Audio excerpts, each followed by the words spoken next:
work, but they are all interwoven. Yes. You can't talk about that without talking about child abuse, human trafficking, and the likes of them. But something struck me. It is very, very, very important.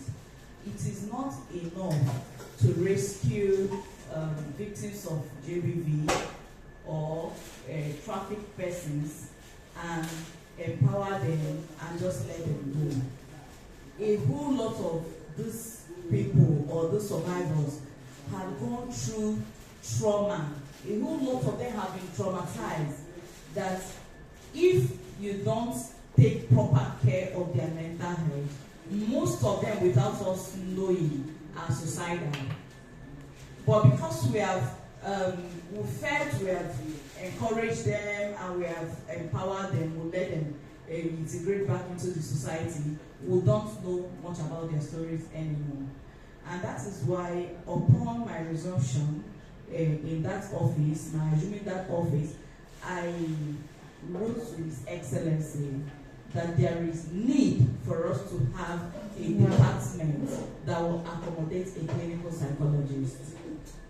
In Enugu, whenever we rescue a child or a victim, we don't just let that child go anymore. We take that child through therapy sessions before we ascertain that this child is now mentally stable. This child has outlived the trauma. Because you see that most of these children, especially children, because of the traumatic experience they had, you will see them shivering. They are even scared to talk to you. They can't even open their mouth and talk. Even when you promise them that nothing will happen to them. So these traumatized people need time.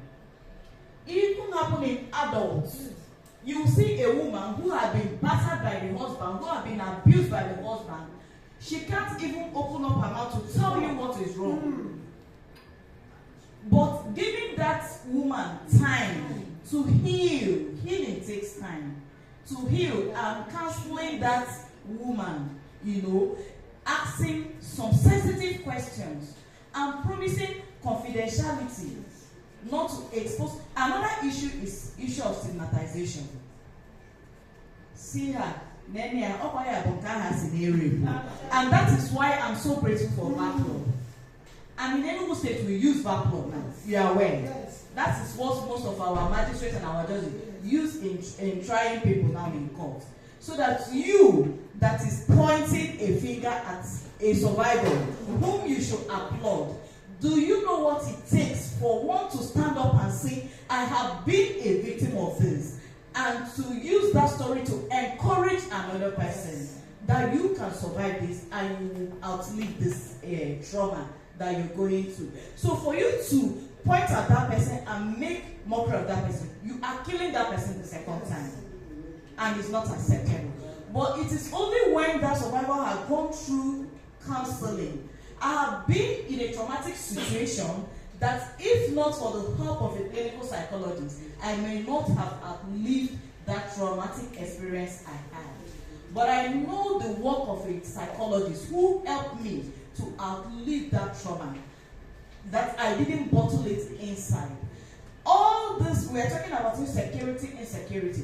If you check the background of all those boys and girls that are doing this, causing all this menace in the country, you see that they have traumatic upbringing of childhood.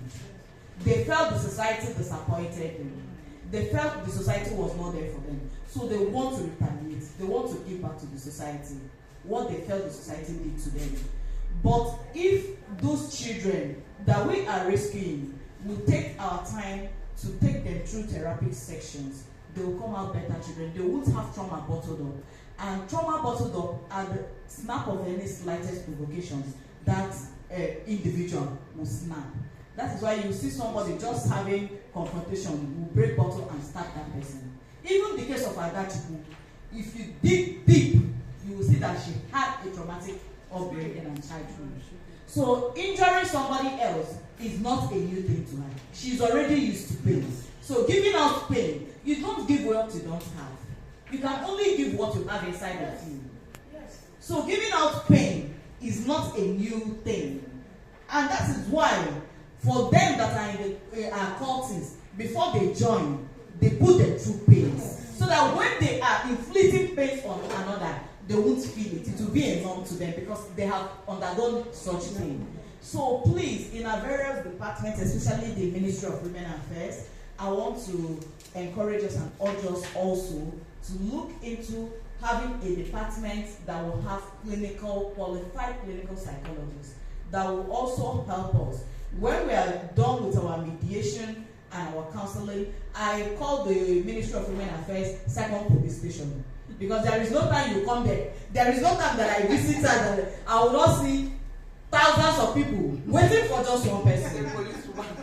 And there is no time you come to my ministry that you will not see line up of individuals with different cases waiting for them.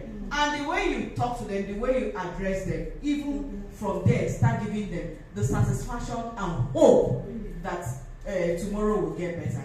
So please let us really look into this department of having a clinical psychologist domiciled in the Ministry of Women Affairs, so that as we are bringing in our children or survivors of JBV, we are channeling them into having these therapy sections to relieve any form of trauma that they have been through. Thank you.